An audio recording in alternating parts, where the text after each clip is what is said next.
A son's word now has his father's backing. President Bongbong Marcos is standing by Congressman Sandro Marcos, who claims in an interview that the Duterte camp made demands in exchange for its 2022 endorsement. The president says, quote, Congressman Sandro will not lie. And for the details, mobile journalist Julie Baiza is joining us live from Malacanang. Julie, magandang maulang gabi sa iyo. Nasa Malacanang ka pa rin ba? Tama? Lord, mandala sa Mandaluyong na tayo ngayon. Uwi-uwi lang halos kasi ang palasyo ay maaga nagsasara dahil supposedly naka-work from home pero pumunta tayo for a briefing at mga pasabog ngayong araw. Sabi ni Congressman Sandro Marcos ay may kinalaman doon sa interview niya sa isang programa nung Sabado. Yes. Okay? Pakikwento, Julie.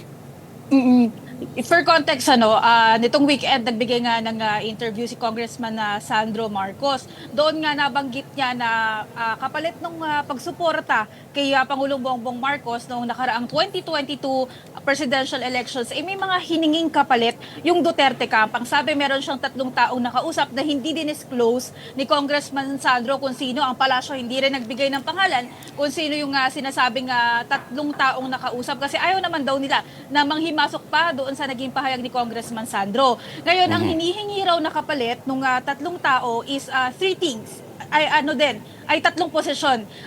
Gusto nila, sila yung makapamili or magkaroon ng say kung sino yung mauupong una, Executive Secretary, pangalawa, House Speaker at Senate President. So clearly, ang sabi nga ng palasyo, hindi yan na ibigay.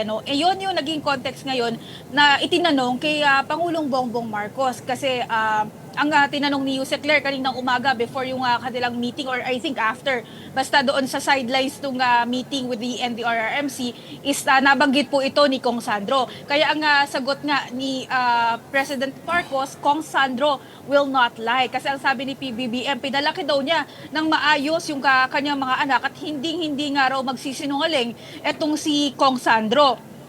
Ngayon tinanong namin ng palasyo, ano ba sa palagay nila yung dahilan kung bakit gusto ng Duterte camp na mai-appoint or magkaroon ng say sa appointment ng 3 positions na yon. Una, ang nilinaw ni Yusek Claire, posisyon na ito ng PCO and not the president kasi hindi raw niya naitanong at hindi niya pwedeng pangunahan din kung ano yung magiging sagot ng Pangulo. So sa palagay ni Yusek Castro, una, power struggle. Pangalawa, gusto daw na kontrolin si Pangulong Bongbong Marcos. And lastly, yung plano raw na pagpapatalsik sa pwesto. Yung dahilan kung bakit nga may mga ganitong klaseng request yung Duterte camp noon bago magbigay ng kanilang pag-endorso. Si Ronald Llamas ba yung nagtanong noon? Kaya medyo naging source tuloy ng kontrobersya, Julie. Anyway. Isa siya go. dun no? Yes, isa siya dun sa sa 4 na nagtatanong. Pero game din kasi binalikan natin yung interview. Game din naman na inilahad kasi ni Kong Sandro yung nangyari from the beginning sinabi niya yung pagpunta nila doon sa palasyo na blanco pa sila kung i-endorse ba kasi at that time hindi pa nga daw ini-endorso ng palasyo yung kanyang tatay and doon sa 3 figures na may mga hula-hula tayo pero syempre we cannot disclose lalo na wala naman tayong basehan dito sa mga hula-hula na dati na pangalan. Pero Julie, pwede ka nang gumawa naman ng tinatawag na educated guess, no? Kung ibabase mo doon sa posibilidad ng posisyon na maaring humarap at kung sino ba yung mga nasa kapangyarihan ng mga panahon na yon para magdesisyon ng mga bagay-bagay na ganyan, tayong dalawa lang naman na nag-uusap, Julie. Sino kaya yung 3 tao ngayon? Isa ba ron ay senador ngayon? Yung guest namin, actually yung guest namin 2 senador. Kasi medyo malapit. Okay. Na medyo malapit. So yung isa dating humawak ng posisyon sa palasyo, bago naging senador. Okay, tago natin sa pangalang Bongo, malamang, ano? Tama? Baka? Isa sa mga hula. Isa sa mga hula. Yung pangalawa, si Robin Padilla? Yung pangalawa nawawala. Oh, okay. Oo. Talaga? well, Bakit yun? again, educated guess? Sabi mo, Yeah. educated guess, Or chikahan lang naman. Well, kasi sila yung very active din nung campaign time and also masyadong malapit sa pamilya. Hindi, yung kilos kasi, ang basa kasi ng mga tao, lalo na nung mga matagal naman na sa palasyo, no? Yung kilos kasi nila, hindi katulad nung kilos ngayon. Parang ngayon, ang laging kasama, for example, si ES, iyan yung mga kasama sa decision making or kapag ka merong mga malalaking ganap sa politika or sa palasyo. Pero kasi dati, mas leaning doon sa kung sino yung personal yung relationship with the first family or the president. So, yun yung hula namin. Ako wala akong third hula, honestly, kasi nahihirapan akong ma-identify sino yung pangatlo. Ang nakihula lang ako yung dalawang senador na nga ngayon. Sino kayo posibleng pangatlo? Probably isang mataas din yung posisyon na... Si Harry Roque? I don't think he is that powerful that time. I'm not sure. Pero hindi siya yung for me. Mukhang hindi ganoon. Baka mas mataas pa. Okay, interesting, ano? Pero ano kaya yung May- context nung tinanong may sa isa kanya pa. yon? Ano kaya May isa ano pa, y- Lord, na nasabi Go, go. ha. Kasi, sorry, medyo mahalaga din to. Kasi sinabi ni Kong Sandro na nahula, or parang he saw it coming, na magkakawatak itong unity team. So, natanong nga din siya, parang, natanong din yan sa palasyo kanina dahil nga, ano kaya yung reason din kung bakit nasabi ni Congressman Sandro yan. Ang sabi ni Yusek Claire kanina, kasi daw nakikita ni Kong Sandro yung nangyari, kung dahil nga kasama siya nung nakipag-usap and nakita yung mga demands na clearly hindi raw maaaring pagbigyan ng Pangulo kasi una, hindi naman daw nakakaganda para sa bayan, para sa pondo ng bayan, kaya hindi raw maaaring mapagbigyan. And yung sinasabi nga ni Yusek Claire na power struggles, doon daw nag-uugat yun na gustong kontrolin, gustong magkaroon ng kapangyarihan kahit na hindi sila yung technically in power at gustong manatili yung sa posisyon and in power. So, kaya paulit-ulit siya sa pagsasabi na power struggles talaga yung paghiling nila na magkaroon nga ng say doon sa appointment ng mga matataas na posisyon na yon. Kung ikaw, Julie, nando sa interview na yon, what would you have asked? Sa interview, parang I would ask about the unity team pa rin. Kasi si Kong Sandro and Aimee, and Senator Aimee. Oh, may Kasi si mga- Kong Sandro, nung last interview namin, pero matagal na to nung election pa to, yun yung medyo kainitan din talaga nung problema nila, yung kainitan nung kasagsagan kumbaga ng away or hindi pagkakasundo ni President Marcos and ni Senator Aimee. Natanong namin si Kong Sandro with his cousin, yung anak ni Senator Aimee. Ang sabi nila, wala daw silang problema. Pero kasi medyo malalim na yung mga naging follow-up nadamay na si Kong Sandro, nadamay na yung First Family. So, I would like to ask about that. Kung kumusta Pero or sinabi niya, I love all my cousins. Kasi may mga medyo pasaway na tanong tungkol sa mga tito, sa mga tita, mga ganyan. Pero mahal niya raw ang mga pinsan niya. Yun yung hindi, at least... hindi niya sagot may- nila pero yeah. May balanse ng personal, yung questions, kasi bihira magpa-interview, aminin natin. Yes. Itong si Congressman Sandro Marcos. Pero kung ako itatanong ko siguro bakit with him as isa sa mga deputy speakers, kung bakit nahirapan ipasa yung karamihan sa mga bills, no? Lalo lang yung mga priority, doon sa Kongreso pa lamang. Diba? Ilan lang yun? 2 out of the 50 plus?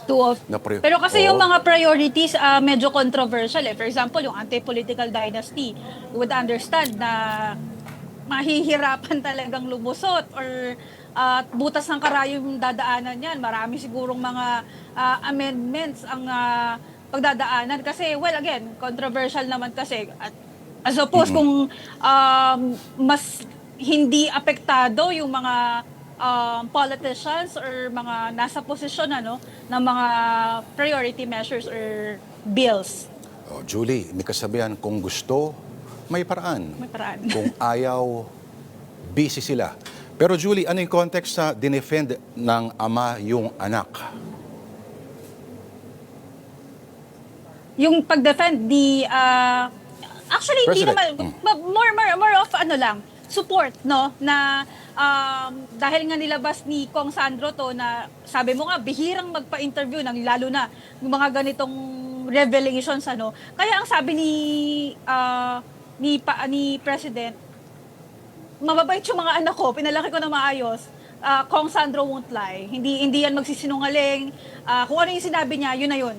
Pero, yun nga, yung follow-up natin na sinong nakausap ganito, ayaw na ng palasyo na magdagdag pa ng mga additional names or magsabi pa ng other information kasi hahaba or lalawak pa daw kasi iwanan na lang dun sa naging mga pahayag ni Kong Sandro. Siguro maganda imbitahan din natin si Kong Sandro, no? Julie, Pwede, kung may oo. pagkakataon. Yung mga nais nating itanong, matanong natin. Okay, cambio tayo on another issue. Ano ang tugon ng Pangulo doon sa mga hirit ng Vice President na allegedly ng mga tungkol sa mga pro-China officials daw? At malamang sa malamang, madamay din daw ang presidente dito. Actually, si Yusek Claire, yung sagot ito ni Yusek Claire, ang sabi ni Yusek Claire, nakakatawa, ganyan niya inexplain or nilarawan yung sinabi ni Vice President Sara Duterte na pwedeng maturing na quote-unquote suspect si Pangulong Bongbong Marcos hanggat walang nilalabas na listahan ng mga sinasabing pro-China officials. Ang context naman, si DND Secretary Gibo Teodoro, sinabi niya na may mga pro-China officials pero he did not name names. So pakinggan natin yung naging pahayag ni Yusek Claire kanina tungkol nga dito sa naging sa sinabi ni VP Sara. Ako natawa. Di ko alam kung natatawa kayo. For me, nakakatawa kasi yung kanyang mga sinasabi. Unang-una, nakita po natin kung paano ipaglaban ng Pangulo ang interes ng bansang Pilipinas at interes ng ating mga kababayan. Marami na ang humanga at ipinakita na sang-ayon sila kung ano ang stance ng Pangulo patungkol sa ating soberanya. Paano Lord, naman may dinagdag pa may dinagdag pa si Yusek Claire dyan, na kasi ang sinasabi niya, wala nga pinangalanan itong si Secretary Gibo Teodoro, pero bakit nagre-react daw itong si VP Sara, na parang, bakit nagre-react ka? Ba't naman nadamay? Ba't Fiona daw tawag?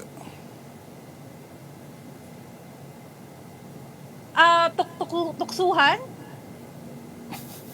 Kasi last week nagka-impactahan, di ba? Ngayon may Fiona. Kinakabahan ako sa mga kinakabahan ako pag may mga lumalabas na tawag, nagka-impactahan last week eh.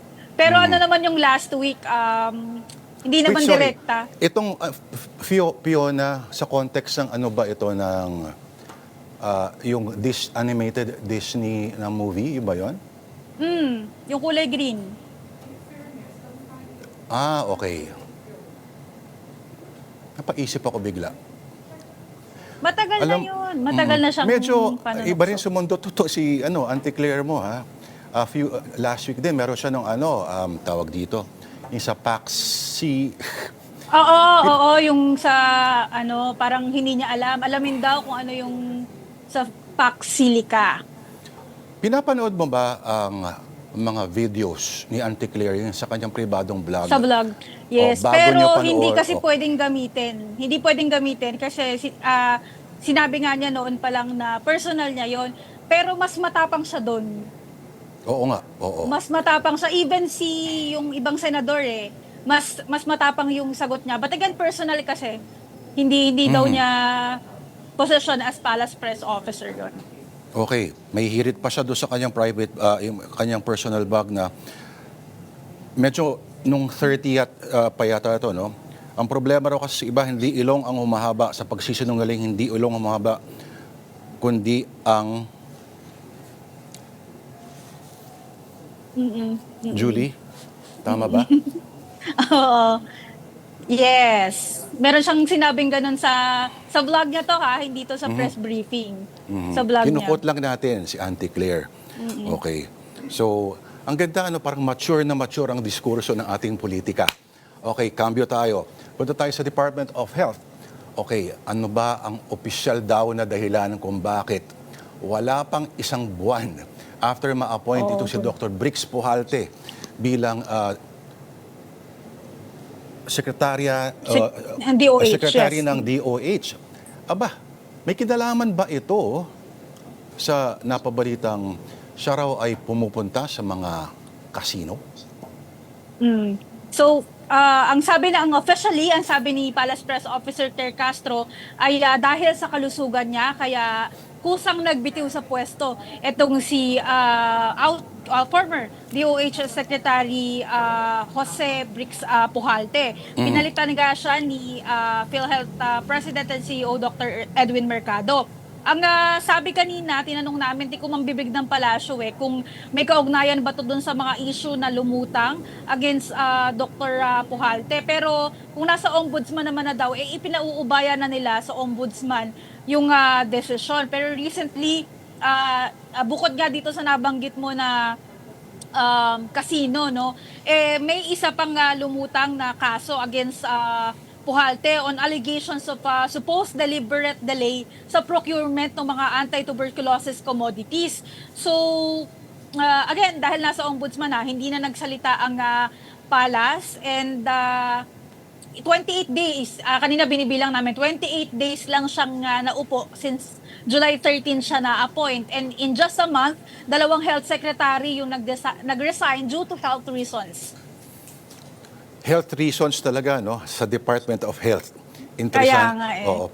Pero Julie, huwag kang magmaang-maangan na. Panood ko yung interview mo sa Storycon kanina. Ito ba ay sinibak o nag-resign?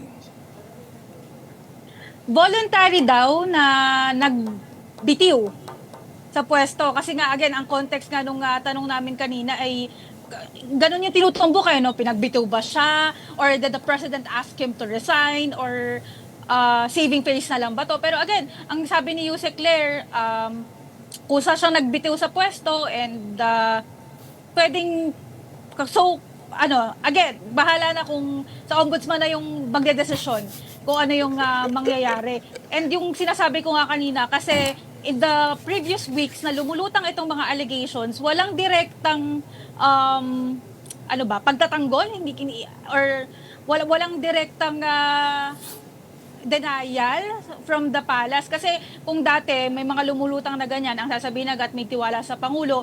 Pero nung lumutang itong kaya Dr. Pujalte, ang sabi ni Yusek Claire, bahala yung proseso at bahala yung batas kung makakapagkaso nga. Mhm. Ang health pa naman ay supposedly pangalawa sa kakasubmit lang na National Expenditure Program. Ito yung budget para sa 2027. Of course, number one being education.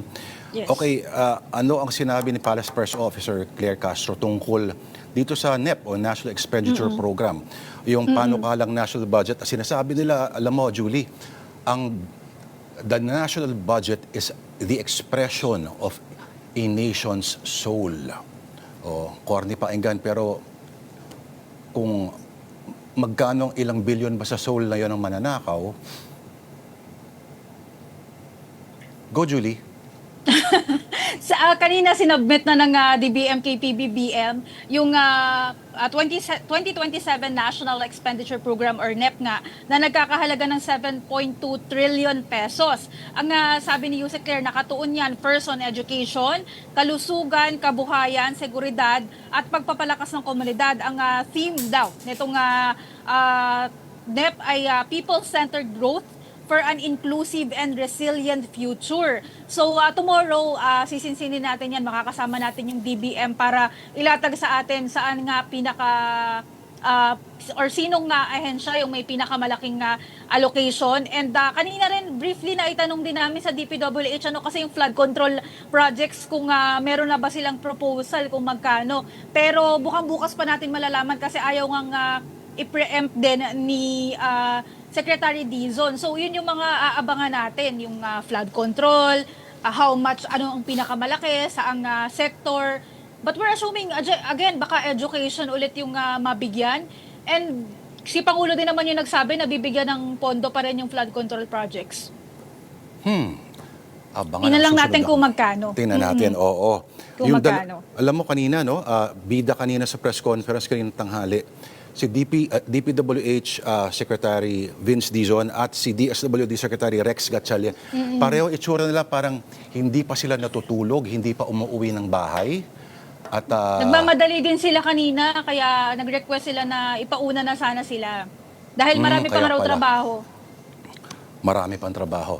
Alright, bukas may press conference ba? Ang DBM daw may press conference, tama, Julie? DBM ang magpe-press con sa amin tomorrow to explain nga ano yung laman nito, ano yung mga priorities, ano yung mga agencies na may pinakamalaking allocation dito sa NEP. Pero hapon pa yon. Bukang blanco pa yung umaga kasi na-cancel yung morning event supposedly ng Pangulo dahil hindi raw maganda yung weather. Oo, Julie, number one doon, dapat kasi, sabi ng Constitution, of course, yung edukasyon dapat, dyan mapupunta yung pinakamalaking pondo natin. Ang Yes. tanong, kung magkano ang pondo ang mapupunta pa rin sa flood control, at kitang-kita naman natin sa mga nangyayari ngayon na effective talaga marami sa kanila. Joke lang, Julie Baiza. Maraming salamat. Hindi daw Go, go. bumaha sa Kamanaba. Hindi bumaha sa Kamanaba. Ay, hindi kasing lala. Oo, yun yung binibida rin kanina. Sa Taft din daw, hindi rin daw kasing taas yung baha. Mabilis daw bumaba. Kung dati hanggang bewang, siguro ngayon gutter deep lang, mga ganon. Ayun. Solve na ang mga problema mo, Julie Baiza. Alright, on that note, maraming salamat. Magpahinga ka na ang ating mobile journalist sa Malacanang, Miss Julie Baiza.